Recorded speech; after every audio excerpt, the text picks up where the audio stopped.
Namaste everyone.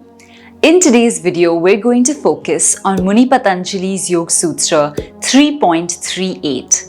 Now in this particular Yoga Sutra, Muni Patanjali is explaining quite an interesting vibhuti. This vibhuti talks about the power of the yoga sadhak to actually transfer their own chitta or consciousness into that of another person or another body. Now while this sounds pretty incredible at the outset, let's start to understand how this is possible, what is the mechanism that's functioning behind it, and how this sutra demonstrates this particular vibhuti by breaking it up word by word and starting to understand it a little bit better. So the sutra itself goes, Bandha karana shaithilyat prachar samvedanacha chittasya parasharira veshaha. Alright, so this is the sutra itself. Now we're going to start looking at each of the words and start breaking them up to understand them a little bit better. The first word here is bandha, which basically means binding or bond. The second word is karana, which means cause. Karan is a very common word that we often use in the Hindi language as well, which means the cause of something or the reason for something. The next word then is shaithilya, and shaithilya means a relaxation, a loosening and opening up. And then the next word is prachara. So prachara refers to the movement of something in all the directions. So being able to move outwards is what it's indicating. And also prachara is a really interesting word because we also use it when we're trying to convey something to a large audience. So like doing the prachar of something verbally as well is also commonly used in the Hindi language. And then the next word here is samvedana. So samvedana here refers to the feeling of knowing something, of understanding something, of deeply grasping something. And then after that we come to cha. Now cha means and after that we come to chitta or chittasya means chitta of.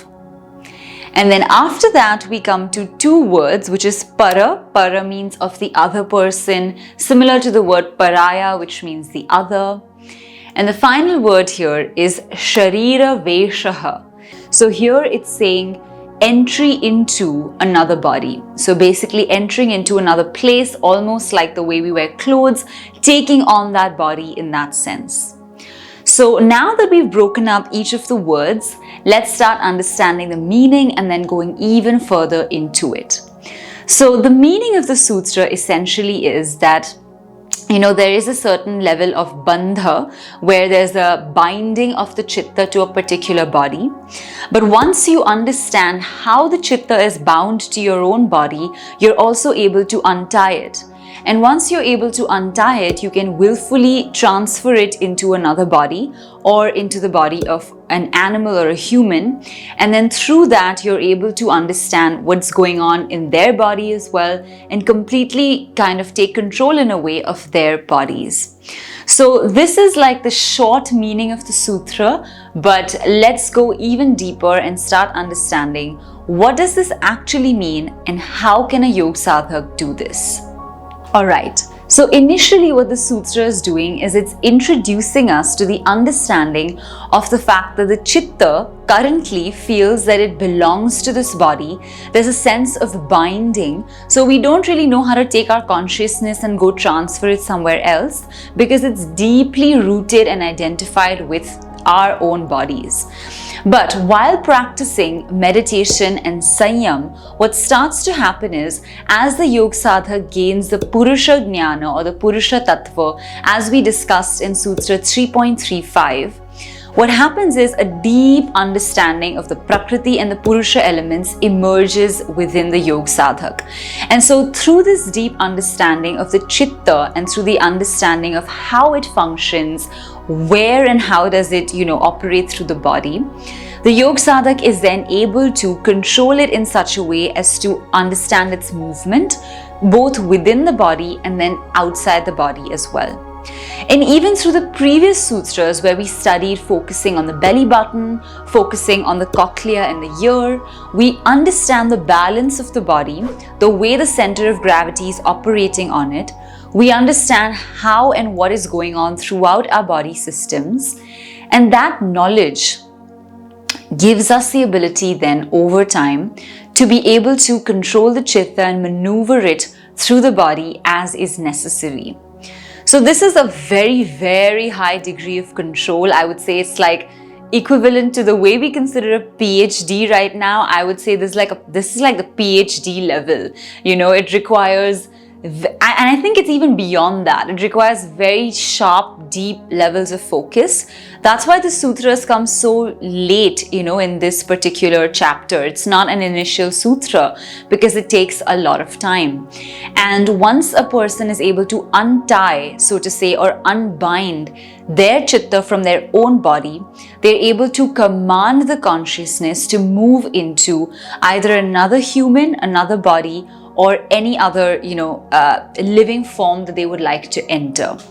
Now again, pretty interesting because they need to think about how will they enter that life form, what are the techniques that are going to be utilized, and a lot of considerations have to be made in this process. Now, the amazing thing is there are a lot of old Indian folk tales and also just a lot of Indian storybooks which have a lot of references to these happenings. And there would often be instances, I remember, in stories where they would say, oh, so the king left his body and he was able to control his kind of consciousness and transferred into another one. Now at the time, obviously we took it as just a story or like mythology, or we don't know how this is happening, but it's really incredible to see the same thing being mentioned now in a yoga sutra where it's being spoken about as something legitimate and something that is a process that requires understanding and then can be done. It's also similar to telepathy as we understand it, where once you get to know it really deeply, it's almost as if you are able to do it, but until you have the technique for it, it's really difficult to perform it. So I think this is something similar. However, it's very important now to consider which bodies are we talking about and what happens, right? Like, for example, if somebody were to enter into my body, right, my consciousness is also present. So what happens? So it's really interesting. There are a couple of techniques. The first one, of course, is the most recommended for a yoga sadhak who is, for whatever reason, trying to enter into a particular body. What is important here is the reason for that entering into another body needs to be spiritual. It cannot be for some kind of material gain or some kind of worldly, like to show off or something that, look, I can do this. It's only for a particular purpose. That purpose could be to either sort of use that body or channelize it in a particular way, help that body to finish up its sanskaras or that person to finish up sanskaras, or for the yoga sadhak themselves, if they don't want to take one more birth and they know they have X amount of karmas to finish, they can just finish those karmas by taking on the body form of another living being in this lifetime. And then once their karmas are exhausted, they can kind of move towards samadhi itself. So there are a lot of reasons that something like this would be undertaken, but yeah, so it's recommended only in these kind of spiritual cases where we're trying to finish up somebody's karma or our own karma, but not for any other sort of purposes or any other reasons as such. Now, for doing so, the highly recommended method is to choose a body form that Prakriti, which is nature, is making readily available. Now, these techniques of how a body form can be made readily available have been mentioned in chapter 4. So when we study those, this will become much more clear. But just for now, it's important to understand that this body form is a completely new one that Prakriti is easily providing. Because think about it, nature keeps evolving. It keeps creating body forms. There's like constant regeneration of bodies, both human and non-human. So Prakriti keeps evolving, and because of that, there's like an abundance of matter and material that we can use to kind of exhaust the karmic tendencies and the karmashaya. So once the Yog Sadhak knows that, he can kind of choose what is the most readily available form of Prakriti that without harming anything I could use to kind of finish up the sanskaras or the karmas. So that's, option number one, most recommended, mentioned in the Kaivalyapad, and that is one.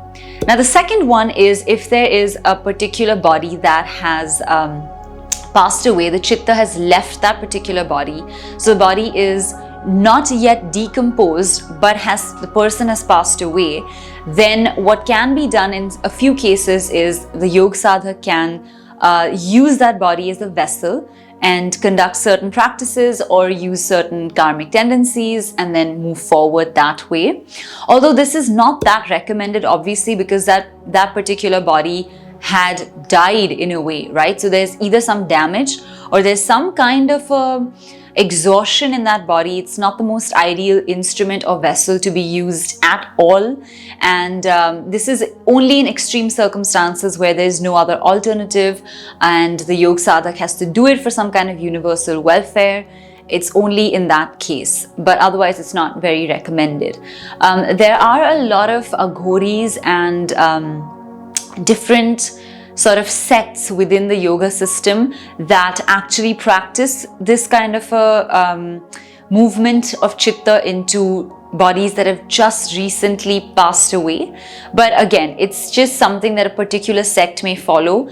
As modern day yoga practitioners, this is very far away from our sense of reality, not something we have to immediately concern ourselves with. So don't get too imaginative with it. It's not something we have to work with. We are just studying the academic pursuit of the Sutra and understanding it from that standpoint. And then of course, the third option is the body or the kaya of an animal or any other organism. Now, very important to keep in mind that if something like this is being done and a Chitta is being taken from one body into another, body A, where the Chitta came from, which is the Yog Sadhak's body, will have to be preserved and kept really safe because that body is not dead, it's completely alive. And so again, there are a lot of instances where yogis would make sure that their original body is in a cave, they've kind of kept it away from wild animals, things like that. They've preserved it, and then for a certain amount of time, maybe a couple of days or something like that, they will take their consciousness into another body and then either come back or go through samadhi, but usually they would come back to their original bodies and then move towards mahasamadhi from there. So these are really, really intense, very deep processes and practices. Even as I'm telling you about them and speaking them, I can imagine, like while you're listening to this, how far-fetched this might sound to a lot of you, especially if you haven't come across these kind of tales and stories before. But like I was saying even earlier, let us just study it as a vibhuti. Let us just consider it as one of the many powers that a Yog Sadhak gains during their deep and intense practice. For us practitioners like us who are in the modern world, perhaps most of these we will not even have to use or come in direct contact with, but we're just studying them to understand them better and complete the entire book in its entirety. So that is what I will say about this particular Sutra 3.38. I hope it's helped you to understand how the Yog Sadhak develops the power to take the consciousness or Chitta from one body to another. Alright, so hope you found this video helpful. If you have, please don't forget to leave your comments and questions, suggestions in the comment section below. Please also give this video a big thumbs up and share this video with your friends and family, especially those who are studying the Yoga Sutras or are starting to become yoga teachers.